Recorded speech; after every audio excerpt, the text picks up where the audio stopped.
Hi everyone, I just wanted to show you as I put together my braided panels. So I have 4 here, and what I'm going to do is I've selected how I want them to go, and as you can see it's random, more or less. And what I'm going to do is I am going to sew this seam together.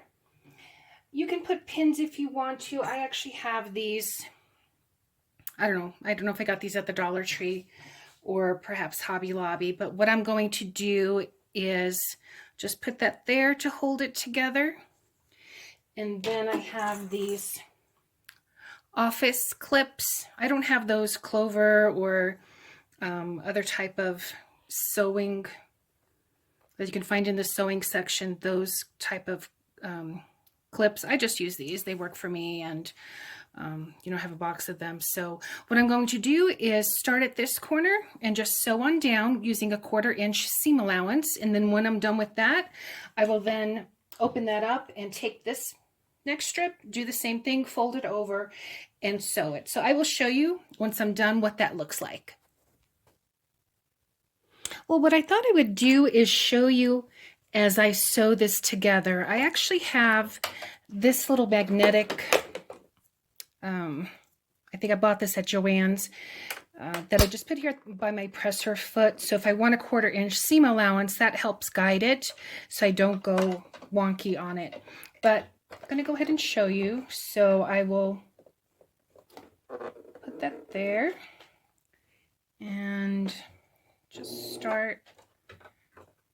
Just going to hold that down.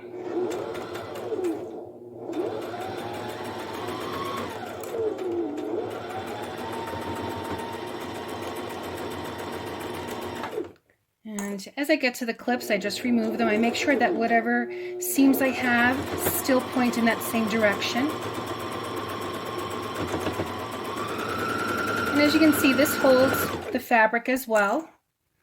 And if I see that it starts to shift here towards the bottom, I go ahead and adjust that. Just making sure again that that all fits.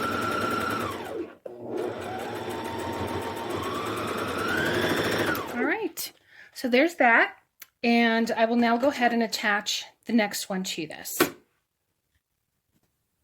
Okay, so this is the one that I just put together that you saw, and now I'm going to take the next braid here and line it up and put that together the same way with the clips, and then just sew it on down.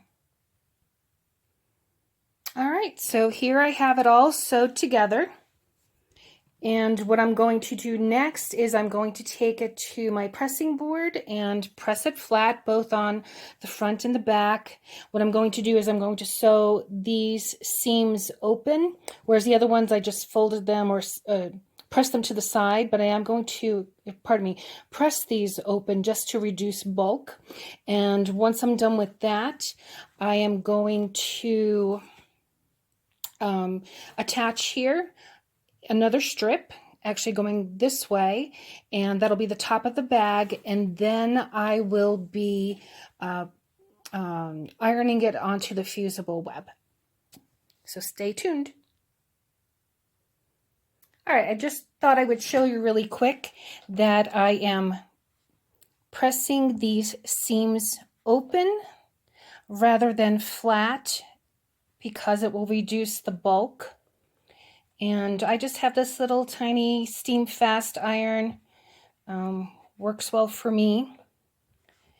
And once I'm done with this, I start off with the back side, pressing the back of the fabric first so that I can get these steamed open rather than pressing on the top of the fabric, so that it's easier just to press these like this.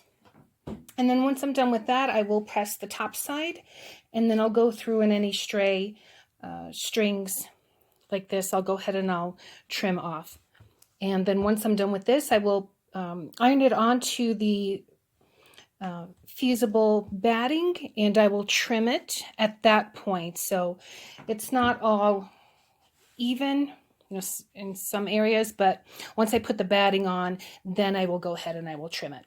So stay tuned for that. Okay, so I have started to press the top of the fabric, and as you can see, I start here where the seam is first and then push to each side, and that's the reason why I press the seams on the back side first. It just makes this nicer to start with, and then you're not messing with trying to figure out on the back side when it's already been pressed if you started by pressing the top first. So I'm going to continue pressing this, and I will put in another video the remainder of this tutorial with the ironing of the fabric onto the fusible batting and then trimming it, doing the lining, and putting together the tote bag. Thanks for watching. If you have any questions, please feel free to put them in the comment section. Please subscribe so you get notifications for the next tutorial, and I hope you like this video. Thank you. Bye.